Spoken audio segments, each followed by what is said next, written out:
When it comes to the features each truck brings to the market, besides being electric, the Alaska's claim to fame will be its Houdini bed divider, which is based on the same Houdini trunk in the Pier EV SUV. It's a hideaway divider that separates the cargo bed and the rear cabin in the same idea as the Chevrolet Avalanche had.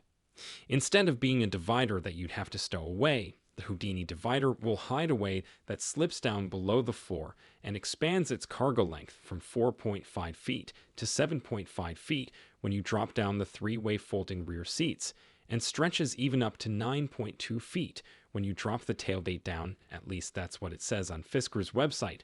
Henrik said it was 9.6 feet during the reveal. The R1T, on the other hand, has the gear tunnel, an enclosed space between the cab and the bed that can be accessed by doors on either side of the truck, and is 11.6 cubic feet in volume, about 0.6 cubic feet more than the R1T's frunk. Those doors are also capable of holding up to 300 pounds, so they can also double as tables or chairs when you need them. We put this gear tunnel to use during our Trans-America Trail adventure back in 2021. Rivian also has a Neo feature in its suspension that allows the truck to drop in height and allow easy egress and ingress, as well as reaching the frunk and bed easier too. The Cybertruck's main cargo feature will be threefold. The first will be its integrated and fold-away tonneau cover that encloses the bed space. Next, it will have a dump feature, where the rear air suspension will let all of its air out and squat down to make it easier to load stuff, especially when you use its integrated ramp built into the tailgate. Any one of these features will make the Cybertruck an awesome vehicle to haul your stuff around. We'll just have to see what actually makes it to production and what won't. Previous leaked images revealed what likely is the lacking frunk in the Cybertruck. It's either really small or non-existent. The Rivian gets a frunk. The Ocean EV SUV doesn't get a frunk, so the Alaska likely won't either. While not as big a deal as it once was, the full charge range is still something people are curious about when it comes to EVs, even as a majority of them reach over 250 miles on some of the smallest packs. Well, when unloaded and not hauling a trailer.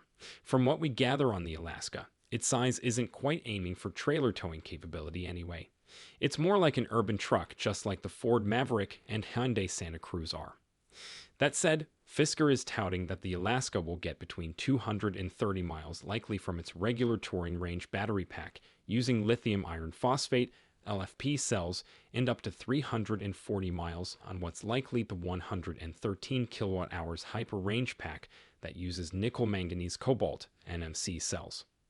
A lot of that range comes due to it being the world's lightest EV pickup truck, but the company hasn't said what its weight will be.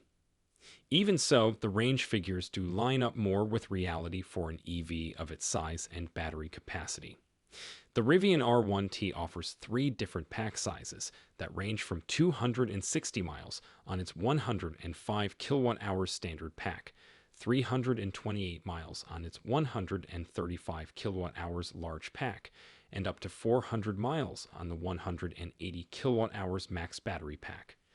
Though those numbers are for its EPA rating with the dual-motor drivetrain and using 21-inch wheels. The quad motor gets around 328 miles on the max battery pack.